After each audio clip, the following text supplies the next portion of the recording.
ചെമ്മീൻ peeling തൊഴിലാളികളുടെ കൂലി 3 വർഷമായി വർദ്ധിപ്പിക്കാത്തതിൽ പ്രതിഷേധിച്ച തൊഴിലാളികൾ അമ്പലപ്പുഴ അസിസ്റ്റന്റ് ലേബർ ഓഫീസിലേക്ക് മാർച്ചും ധർണയും നടത്തി. കേരള മത്സ്യ സംസ്കരണ തൊഴിലാളി യൂണിയന്റെ നേതൃത്വത്തിലായിരുന്നു പ്രതിഷേധം. നിരവധി തൊഴിലാളികൾ മാർച്ചിൽ പങ്കെടുത്തു. ലേബർ ഓഫീസിന് മുന്നിൽ പോലീസ് ബാരിക്കേഡ് വെച്ച് മാർച്ച് തടഞ്ഞു. തുടർന്ന് നടന്ന ധർണ AITUC സംസ്ഥാന വൈസ് പ്രസിഡന്റ് S. സീതിലാൽ ഉദ്ഘാടനം ചെയ്തു. ഉത്തരേന്ത്യയിൽ നോയിഡയിലും ഗുഡ്ഗാവിലും ഒക്കെ തുടങ്ങിയ സമരം ഉത്തരേന്ത്യയിലെ പല സംസ്ഥാനങ്ങളിലേക്ക് വ്യാപിച്ചിരിക്കുകയാണ്. എന്താണ് ഡിമാൻഡ്? അവരുടെ സമരം തുടങ്ങിയപ്പോഴാണ് അറിയുന്നത്. അവരെ കൊണ്ട് 12 മണിക്കൂർ 8 മണിക്കൂറിന്റെ സ്ഥാനത്ത് 12 മണിക്കൂർ ജോലി ചെയ്യിക്കുന്നു.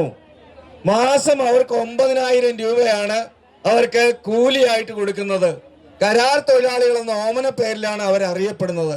അവർക്ക് യാതൊരുവിധ അവധി ദിവസങ്ങളും ഇല്ല. എല്ലാ അവധി ദിവസങ്ങളിലും അവർ ജോലി ചെയ്യണം. അപ്പൊ ഇങ്ങനെ ഉള്ളൊരു തൊഴിൽ നിഷേധത്തിന് എതിരായിട്ട്, നീതി നിഷേധത്തിന് എതിരായിട്ടാണ് തൊഴിലാളികൾ, ആയിരക്കണക്കിനായിട്ടുള്ള തൊഴിലാളികൾ സമരത്തിലേക്ക് വന്നത്. ഉത്തർപ്രദേശിലെ മുഖ്യമന്ത്രി യോഗി ആദിത്യനാഥ് 1000 രൂപ ഒരു വർധനവ് പ്രഖ്യാപിച്ചു. സമരം കണ്ടിട്ട് തൊഴിലാളികൾ പറഞ്ഞു, ഞങ്ങൾക്ക് ഈ നക്കാപ്പിച്ച വേണ്ട എന്ന് പറഞ്ഞു. ഇന്നിപ്പോ ഉത്തരേന്ത്യയിലെ എല്ലാ സംസ്ഥാനങ്ങളിലും ഈ പ്രക്ഷോഭണം പടർന്നു പന്തലിച്ചുകൊണ്ടിരിക്കുകയാണ്. ഇതാണ് സാഹചര്യം. തൊഴിലാളികളുടെ കൂലി 3 വർഷമായിട്ടും വർദ്ധിപ്പിക്കാത്ത ഉടമകൾക്കെതിരെ നടപടി സ്വീകരിക്കാത്ത ലേബർ ഡിപ്പാർട്ട്മെന്റ് നോക്കുകുത്തിയായിരിക്കുന്നുവെന്ന് സീതിലാൽ പറഞ്ഞു.